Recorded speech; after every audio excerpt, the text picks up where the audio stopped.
हाय रेशमा। रेशमा देखो, आप जो कंफ्यूज हो रहे हो वो ये है कि कब आपको बी लगाना है कब बी नहीं लगाना है, जैसे मे और माइट के साथ। आप सिर्फ इतना सा ध्यान रखिए, एम ए वाई जो मे है वो हमेशा एक्शन को शो करता है। अब एक्शन को कैसे शो करेगा? अगर आप किसी पर्सन को देख रहे हो, किसी के भी बारे में आप सोच सकते हो, आपके ब्रदर के बारे में, आपके बच्चों के बारे में, आपके हस्बैंड के बारे में, आपके किसी फ्रेंड के बारे में।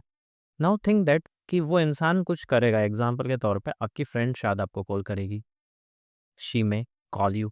तो अब देखो, आपने सबसे पहले एक पर्सन को देखा, शी, फिर आपके माइंड में आया कि वो कुछ एक्शन परफॉर्म करेंगे बट 100% श्योरिटी नहीं है, तो आपने बोला शी में। अब इसके बाद यहाँ पे हमें रुकना, हमें सोचना है कि वो काम क्या करेगी। कॉल करना, शी में कॉल, है ना, शी में कॉल मी, एक ये सेंटेंस हो गया। वहीं पे जब हमने थोड़ी सी चीज़ें और कम कर दिए तो हम क्या बोलेंगे? She might call me. Percentage हमें और कम लग रहा है कि शायद ही कॉल करेगी। अब बात आ रही है बी की, कि हमें बी कब यूज़ करना है। देखो, एक बात याद रखना, मैं जो है उसके बाद हमेशा हम वर्ब का फर्स्ट फॉर्म लेते हैं, ये एक्शन को शो करता है कि शी में हमने एक्शन लिया है, कॉल। सिमिलरली बी अपने आप में एक वर्ब है जिसका मतलब ये होता है कि हम किसी पर्सन की बात कर रहे हैं। जैसे कॉल का मतलब होता है फ़ोन करना या बुलाना, सिमिलरली बी का मतलब होता है किसी पर्सन की हम बात कर रहे हैं। जस्ट सिमिलरली, तो जैसे ही आपने एक लेडी को देखा, अपने फ्रेंड को देखा, आपने बोल दिया शी। आप थोड़ा-सा फ्यूचर के बारे में जा रहे हो बट 100% श्योरिटी नहीं, इसलिए आपने अगला वर्ड बोल दिया मे, शी मे। अब एक्शन की बात नहीं कर रहे हैं, हम उस लेडी के बारे में ही सोच रहे हैं। अब मुझे उसी के बारे में कुछ बोलना।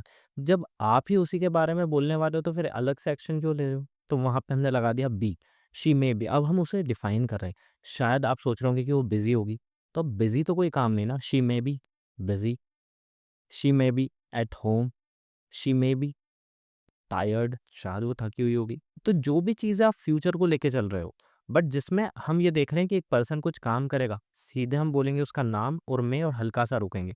और जब हम ये देख रहे हैं कि हमें उस पर्सन के बारे में कोई इन्फॉर्मेशन देनी है, तो वहाँ पे हम में के बाद बी लगा देंगे। इसके और भी यूजेस है जो हमने कल क्लास में डिस्कस किए थे, बट आई थिंक आपको मेन जो चीज़ है वो क्लियर होगी।